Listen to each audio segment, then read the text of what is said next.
कहीं सत्संग होते हैं, लेकिन उनमें अंतर है। कोई लौकिक भक्ति है, कोई पारलौकिक भक्ति है।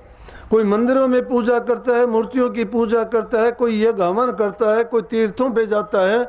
अलग अलग धारणाएं हैं, उनकी क्रियाएं तो सारी की सारी हमें नजर आती हैं कि धार्मिक हैं, लेकिन उनमें रूह की बेहतरी की कहीं भी कोई गुंजाइश नहीं है।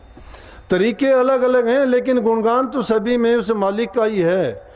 चाहते तो उस प्रभु की भक्ति के रास्ते पर चलना है, लेकिन उनमें क्या है कि तरीके सबके अलग अलग हैं। कोई नाच कूद के करना चाहता है, कोई गा बजा के करना चाहता है, कोई इस संसार से एकदम उपरांता प्राप्त करके सब चीज़ों से मुख मोड़ के अंतर में जब अपना मन जोड़ देता है तो संसार की वासनाओं से उसका दिल हट जाता है।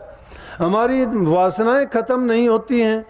हम तो जब से जन्म लेते हैं मरने तक, पहले बचपन क्या, लेकिन सोचते नहीं, बचपन आया चला गया, जवानी आई वो भी चली गई, बुढ़ापा आता है वो जाता नहीं, इंसान को लेके चला जाता है, फिर इंसान पछताता है। इसलिए इस मनुष्य को ये कहा गया कि तुझे जो जन्म मिला है, इस जन्म में अगर तू नहीं कर पाएगा तो जन्म व्यर्था चला जाएगा, और ये जन्म भी तेरा व्यर्था चला गया तो फिर बार बार फिर 84 में चक्कर काटना पड़ेगा।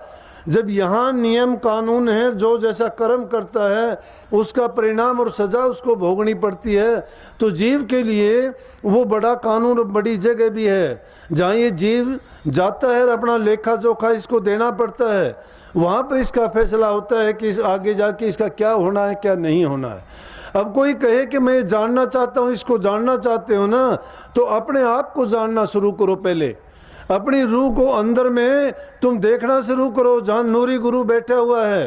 अंतर में जब प्रवेश करोगे, साधना करोगे और नूरी गुरु से मिलोगे तो आपके सवाल खत्म हो जाएंगे, पूछने की गुंजाइश नहीं रहेगी। अब सुनी सुनाई कही कुहाई बातों को अगर हम गीत बना के गाते हैं, ठीक है, रोचक बातें होंगी, हमारे दिल को बहला देंगी, दिल को जोड़ेंगी, अच्छी लगेंगी, उस रास्ते पर चलाने के लिए प्रेरित करेंगी। भयानक वाणी मिल जाएगी, वो डरा देंगी हमें, कहेंगी कि बुरे कर्म का बुरा नतीजा होगा, कष्ट भोगने पड़ेंगे, नरकों में जाना पड़ेगा, या खोटे कर्म करेंगे तो दुनिया में आके यहाँ दुख भोगने पड़ेंगे, कष्ट उठाने पड़ेंगे और तरह तरह के हमें दुखों में गिरना पड़ेगा। लेकिन अगर अच्छे कर्म करते हैं, दान पुण्य करते हैं, नेक कर्म करते हैं, परोपकार करते हैं, दूसरे जीवों का सुख पहुँचाते हैं, उनको किसी न किसी प्रकार से उनके मन को हम शांति देते हैं, तो निश्चित रूप से हमें उसका परिणाम अच्छा मिलेगा और हमें वो जन्म भी अच्छा मिलेगा। लेकिन जीव की उसमें कहीं भी ये प्रबंध नहीं हुआ कि ये मुक्त हो गया संसार से। इसका मुक्ति का रास्ता तो क्या है कि ना सुख ना दुख, ना लाभ ना हानि, ना जन्म ना मरण, इनसे अलग जो मंजिल है, जो रास्ता है, कामना किसी चीज़ की नहीं। जब तक हम कामनाओं में हैं या किसी चीज़ से अपेक्षा करते हैं, जब तक हमारी अपेक्षा है संसार में आते रहेंगे। अपेक्षाओं को त्याग के देखो, आप कामनाओं से बाहर निकल के देखो, कामना हमारी ख़त्म नहीं होती है, हम ख़त्म हो जाते हैं। जब से जन्म लेते हैं तब से शुरू होते हैं, पहले कुछ चाहते हैं, उसके बाद में हमारी उनका रूप बदलता जाता है, लेकिन ये हमारा मन नहीं बदलता कि हम कुछ अच्छा भी करें। लेकिन मालिक ने सबके लिए इंतज़ाम किया है। जीव को आज़ादी ज़रूर दी कि तुझे आज़ादी है, जो तू करना चाहे कर। अब इंसान दोष कभी परमात्मा को देता है, कभी भाग को दोष देता है, कभी कर्म को दोष देता है। दोष सारा कर्म का है। कर्म किसने किए? हमने किए हैं। पहले भी किए थे तो भी हमने किए थे, उसके परिणाम स्वरूप हमें इंसान का चोला मिला है।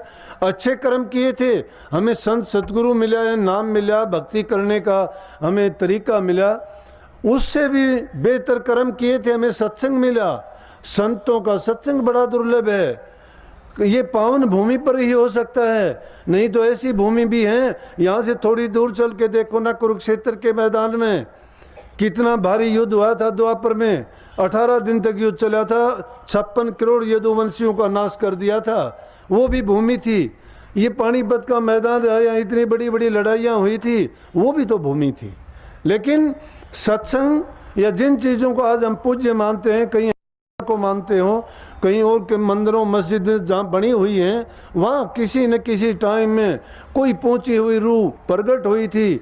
उन्होंने अपने तप के द्वारा, साधना के द्वारा वहाँ के वातावरण को, उस भूमि को पवित्र किया था, और वो भी वक्त आने पर अच्छे काम के लिए ही वो चीज़ प्रयुक्त होती है। इसीलिए मैं तो आज भी यहाँ के